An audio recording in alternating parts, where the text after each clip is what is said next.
Hi friends, welcome back to our channel. இன்னைக்கு நம்ம தட்டை இட்லி தான் வந்து எப்படி செய்யறதுன்னு பார்க்கலாம். ரொம்பவே ஈஸி. நிறைய பேர் வந்து இதனுடைய preparation எப்படின்னு தெரியாமயே தட்டை இட்லி மிஸ் பண்றாங்க. ரெஸ்டாரன்ட்ல சாப்பிட்டா தான் நல்லா இருக்கு. நம்ம வீட்லயே வந்து தட்டை இட்லி பண்ண போறோம். சோ இதுக்கு வந்து நான் வந்துட்டு யூஸ் பண்றது வந்து இட்லி அரிசி தான் இப்போ யூஸ் பண்றேன். நீங்க ரேஷன் அரிசி இருந்தா கூட யூஸ் பண்ணிக்கலாம். சோ 2 கிளாஸ்க்கு நம்ம எடுத்துக்கலாம். 1/2 kg ரைஸ் யூஸ் பண்றோம். இது வந்து 250 கிராமுக்கு வந்துட்டு 1 கிளாஸ் அழாக்கு. சோ நம்ம 1/2 kgக்கு யூஸ் போட்டுக்கலாம். இதுல 2 கிளாஸ் எடுத்தேன்னா எனக்கு 1/2 kg. இட்லி அரிசி தான் வந்து யூஸ் பண்ணணும்னு இல்லை, ரேஷன் அரிசியில கூட நீங்க போட்டுக்கலாம்.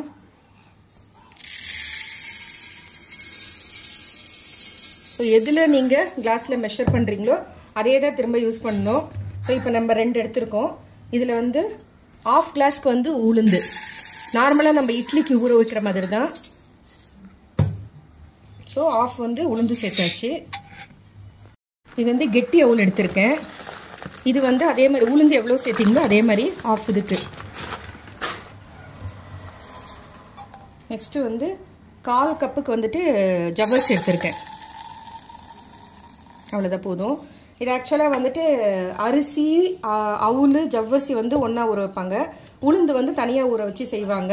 நான் அப்படிலாம் இல்லை, நார்மலாக வந்து இட்லிக்கு ஊற வச்சாலே வந்து எல்லாம் ஒன்றா சேர்த்து ஊற வச்சு கிரைண்டரில் அரைச்சிக்கிறேன். நம்ம அரைக்கிற அந்த பக்குவம் தான் வந்து மெயின். தனித்தனியாக அரைச்சாலாம் நான் செய்கிறது கிடையாது. எங்கள் வீட்டில் உண்மையிலே வந்து இட்லி வந்து அவ்வளோ சாஃப்டாக பஞ்சு மாதிரி தான் வரும். ஸோ நாளைக்கு இப்போ நான் வந்துட்டு இது வந்து ஒரு 4 to 5 hours கண்டிப்பாக வந்து நல்லா வாஷ் பண்ணிவிட்டு ஊற வைக்கணும். திரும்ப நான் அரைக்கும் போது காட்டுறேன். இது வாஷ் பண்ணிட்டு எடுத்துட்டு வரேன். நல்லா ஒரு 2-3 தடவைக்கு நல்லா வாஷ் பண்ணிக்கோங்க. நல்லா அப்போதான் வந்துட்டு இந்த ஸ்மெல்லு வரும். நம்ம அரிசி இது வந்து சரியாக வாஷ் பண்ணலன்னா கூட உங்களுக்கு ஸ்மெல்லு வரும். ஸோ 2-3 தடவை நல்லா வாஷ் பண்ணிட்டு இந்த தண்ணி வந்து பளிச்சுன்னு அப்படியே தெரியணும், அந்த அளவுக்கு எடுத்துட்டு வரலாம். வாஷ் பண்ணியாச்சு ஒரு 2-3 டைம்ஸு. இப்போ தண்ணி ஆட் பண்ணிக்கலாம். இது வந்து ஒரு 4 to 5 hours ஆகிட்ட பிறகு நான் வந்துட்டு திரும்ப வந்து கிரைண்டரில் போடும்போது காட்டுறேன்.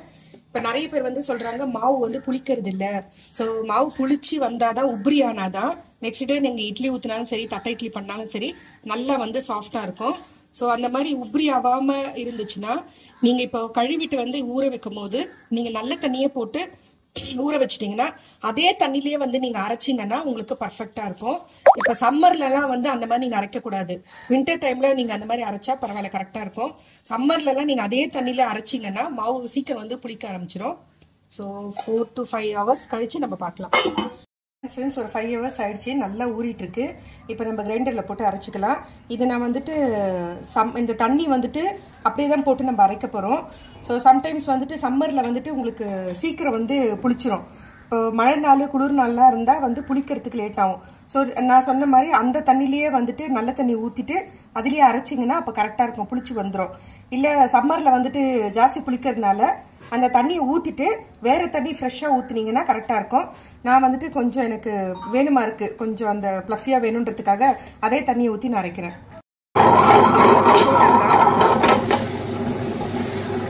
இது மேக்ஸிமம் ஒரு 1/2 hour ஆகும். 1/2 hour ஆகிட்டா கரெக்டாக இருக்கும். கிரைண்டரில் அரைக்கிறதுனால, மிக்சியில் அரைக்கிறதுனா உங்களுக்கு வந்து சீக்கிரமாக ஆகிடும். அது நான் வந்து பதம் வந்து சொல்கிறேன் எப்படி அரைச்சி எடுக்கணும் அப்படின்ட்டு. ஸோ கொஞ்ச நேரம் விட்டு நம்ம பார்க்கலாம். பாருங்க, 15 நிமிஷம் ஆயிடுச்சு. தண்ணி வந்து நான் ஊற்றவே இல்லை. நான் ஊற்றின தண்ணியை வந்து கரெக்டாக இருந்துச்சு. நம்ம அரைச்சி முடிச்சதுக்கப்புறம் தண்ணி பார்த்துட்டு இது பண்ணிக்கலாம். ரொம்ப கெட்டியாக அரைச்சாலும் வந்து மிஷின் வந்து ஓடாது. இந்த பதத்துக்கு இன்னும் ஒரு 10 நிமிஷத்தில் ரெடி ஆகிடும். ஆல்மோஸ்ட் ரெடி ஆயிடுச்சு. நான் காட்டுற பாருங்க. அதாவது எப்படி சொல்றதுன்னா, அந்த மைதா ரவைன்னு சொல்லுவாங்க. ரொம்ப நைஸாகவும் அரைக்கக்கூடாது. இட்லிக்கு அரைக்கும் போது ரொம்ப ரவையாகவும் அரைக்கக்கூடாது. ரவையா அரைச்சிங்கன்னா ஹோட்டல்லாம் வந்து இந்த ரவை இட்லிலாம் வைப்பாங்கல்ல, இட்லி அது ரவையில பண்றது, அவங்க அந்த மாதிரி தான் வைப்பாங்க. நம்ம வீட்டில் வந்து புதுசு புதுசு நல்லா சாஃப்டா வரணும்னா பாருங்க, மைதா ரவையை விட இன்னும் நைஸா இருக்கணும். அதுதான் ரொம்ப நைஸா அரைச்சிட்டாலும் உங்களுக்கு பஞ்சு சுத்துற மாதிரி ஆடும் இட்லி. ஸோ இப்போ கரெக்ட் பதம் நம்ம எடுத்துடலாம். அரைச்சிட்டு நான் வந்து தூக்கில் எடுத்து ஊற்றியாச்சு. ஸோ இதுக்கு தேவையான அளவு உப்பு நம்ம சேர்த்துடலாம். சேர்த்துட்டு நல்லா கை போட்டு கலந்து விடுங்க. ஸோ இந்த மாதிரி நீங்கள் பண்ணாதான் நல்லாயிருக்கும் நெக்ஸ்ட் டே இட்லிக்கு வந்து செய்யும் போது. ஏன்னா நிறைய வந்து நம்ம கிரைண்டரில் வந்துட்டு அப்படியே அரைச்சி எடுத்து வச்சுருவாங்க. நீங்கள் எவ்வளோ இப்படி கலந்து வைக்கிறீங்களோ நல்லாயிருக்கும் இட்லிக்கு. சரி, அப்படியே வழிச்சிட்டு ஒரு லிட்டு போட்டு மூடி விட்டுடலாம். அப்படியே எடுத்து வச்சுருங்க. ஒரு 8 hours அப்படியே இருக்கட்டும். இப்போ ஈவினிங் அரைச்சி வச்சா நெக்ஸ்ட் டே வந்து மார்னிங் இட்லி ஊற்றுறது கரெக்டாக இருக்கும். கலந்து விட்டதுக்கப்புறம் எவ்வளோ கீழே போயிட்டுருக்கு. ஆக்சுவலாக நம்ம பார்க்கணும் இவ்வளோ தூரம் இருந்தது. இப்போ பாருங்கள், அதுதான் நல்லா வந்து அடித்து விடணும். சரி, இப்போ வந்துட்டு நம்ம தட்டில் வந்து எண்ணெய் தடவிக்கலாம். பாருங்க, அடிச்சு விட்டதுக்கப்புறம் மாவு பாருங்க எவ்வளோ கம்மியாக இருக்குது. நம்ம பார்க்கும்போது இவ்வளோ தூரம் இருந்தது மாவு. நல்லா கரண்டியில் வந்து கலந்து விட்டதுக்கப்புறம் அந்த உப்ரியானதெல்லாம் அப்படியே அடங்கியிருக்கு. ஸோ இப்போ வந்து தட்டில் வந்து நம்ம எண்ணெய் தடவி வச்சு ஃபுல்லாக வந்து நல்லா டிப் ஆகிற அளவுக்கு ஃபுல்லாக எல்லா இடத்துலையும் ஸ்ப்ரெட் ஆகிற அளவுக்கு தடவி விட்டுணும். இப்போ பாருங்க, இது வந்து ஃபுல்லாக தட்டு ஃபுல்லாக ஊற்றக்கூடாது. ஏன்னா இட்லி மாவு வெந்து அந்த உப்ரி ஆகணும். ஸோ 2 கரண்டி ஊற்றினா கரெக்டாக இருக்கும். இப்போ எல்லாத்துலேயும் ஊற்றியாச்சு. நீங்கள் பார்த்தீங்கன்னா தெரியும் எவ்வளோ கேப் இருக்குது அப்படின்னு. இப்போ என்னுடைய கரண்டிக்கு வந்து ஃபுல்லாக நான் 2 கரண்டி ஊற்றினேன். நீங்கள் எடுக்கிற கரண்டியை பொறுத்து இருக்குது. சின்ன கரண்டியாக இருந்தால் 2 கரண்டின்னு சொன்னாலும் கரெக்டாக வராது. ஸோ இவ்வளோ கேப் இருக்கணும். அதுக்கு தகுந்த மாதிரி நீங்கள் ஊற்றிக்கோ. சில கரண்டியில் வந்து 3 கரண்டி கூட பிடிக்கும். இதை அப்படியே வந்து ஜஸ்ட் இப்படி தட்டி விடுங்க. தட்டி விட்டால் இப்போ ஈவனாக வந்து ஸ்ப்ரெட் ஆகும். இப்போ எடுத்து நம்ம வச்சிடலாம். இப்போ இந்த மாதிரி தட்டை இட்லி இது வந்து கிடைக்குது. அவ்வளோதான், அப்படியே எடுத்து வச்சிட வேண்டியது தான். ஒரு 10 நிமிஷம் வெந்துச்சுன்னா போதும். அதுக்கு மேலவும் வேகக்கூடாது. அதுக்கு முன்னாடி நீங்கள் எடுத்தாலும் இட்லி வந்து கரெக்டாக வெந்திருக்காது.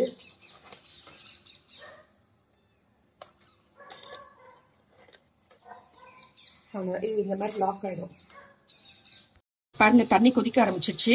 எப்பயுமே வந்து தண்ணி வந்து இப்போ நம்ம வைக்கிறோம்னா தட்டு அதுக்கு கீழே இங்கே தான் இருக்கணும். இவ்வளோ தூரத்துக்குலாம் நீங்கள் ஊற்றிட்டீங்கன்னா அந்த தண்ணி பாயில் ஆகிட்டு மாவு மேலே வந்து டச் ஆகிடும். ஸோ அதனால கம்மியாக தான் இருக்கணும்.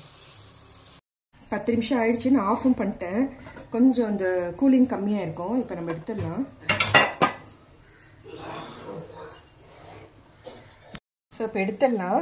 கொஞ்சம் நீங்கள் இட்லி வந்து வெந்து எடுத்துட்ட பிறகு கொஞ்சம் நேரம் ஆற விடுங்க. சுட சுட எடுத்திங்கனாலும் இட்லி வராது. ஸோ நான் இப்போ எடுத்து காட்டுற பாருங்க. பாருங்க, ஆக்சுவலி இன்னும் நான் வந்து ஒன்றும் டிஸ்டர்ப் பண்ணல.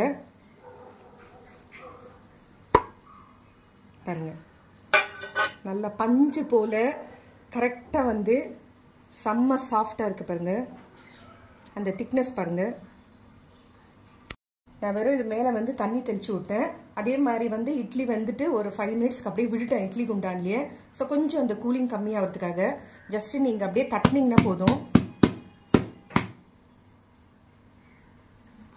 இங்கே பாருங்கள் எவ்வளோ அழகாக வந்திருக்கு பாருங்கள். ஸோ நம்மளுடைய தட்டை இட்லி ரெடி. இது கூட வந்துட்டு கறி குழம்பு தொட்டுன்னு சாப்பிட்டிங்கன்னா சூப்பராக இருக்கும். ஆட்டுக்கால் பாயா கறி குழம்பு, இல்லை வெஜிடேரியனாக இருந்தால் குருமா குழம்பு தொட்டுன்னு சாப்பிட்லாம், இல்லைன்னா கார சட்னி தொட்டுன்னு சாப்பிட்லாம். ஸோ இதுக்கு இன்றைக்கி வந்து நான் வந்து இட்லிக்கு கறி குழம்பு தான் செஞ்சுருக்கேன்.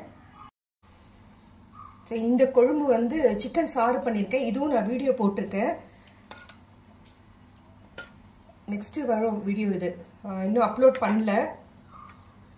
ஸோ அதுக்கு வந்துட்டு தண்ணியாக தான் இருக்கணும் குழம்பு. அப்போ தான் நீங்கள் தொட்டுன்னு சாப்பிட்றதுக்கு வந்து நல்லாயிருக்கும். ஃப்ரெண்ட்ஸ், நம்மளுடைய தட்டை இட்லி ரெடி. இதுக்கு தொட்டுன்னு சாப்பிட்றதுக்கு வந்து நான் சிக்கன் குருமா பண்ணியிருக்கேன். ஆக்சுவலாக அது சண்டே ஸ்பெஷலு. சண்டே மார்னிங் தான் செஞ்சுருக்கோம். பாருங்க, இட்லி செம்ம சாஃப்டாக இருக்குது. நான் சொன்ன அந்த மெத்தடில் வந்து செய்யுங்க. கண்டிப்பாக நீங்களும் வந்து தட்டை இட்லி சூப்பராக செய்யலாம்.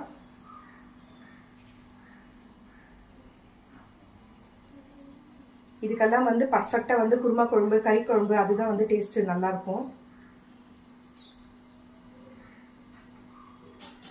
ஹோட்டல் இட்லியெல்லாம் தோத்துரும், நம்ம வீட்லயே செய்யலாம். இவ்வளோ அருமையாக இருக்குது. இதே வந்துட்டு நீங்கள் நார்மல் இட்லி வந்து இதே இப்போ நான் சொன்ன இதே மெத்தடில் நார்மல் இட்லி கூட நீங்கள் பண்ணலாம். சுஷ்மி சாப்பிட்றியாடா? ரொம்ப அருமையாக இருக்குது. இதே மெத்தடில் செய்யுங்க. இந்த வீடியோ பிடிச்சிருந்தா லைக் பண்ணுங்கள். புதுசாக பார்க்குறவங்களா இருந்தால் சப்ஸ்கிரைப் பண்ணுங்கள். மறக்காமல் பெல் ஐக்கானை ப்ரெஸ் பண்ணுங்கள். அப்போ தான் நான் போடுற வீடியோ உடனுக்குடன் நோட்டிஃபிகேஷன் வரும். Thank you friends, take care, by.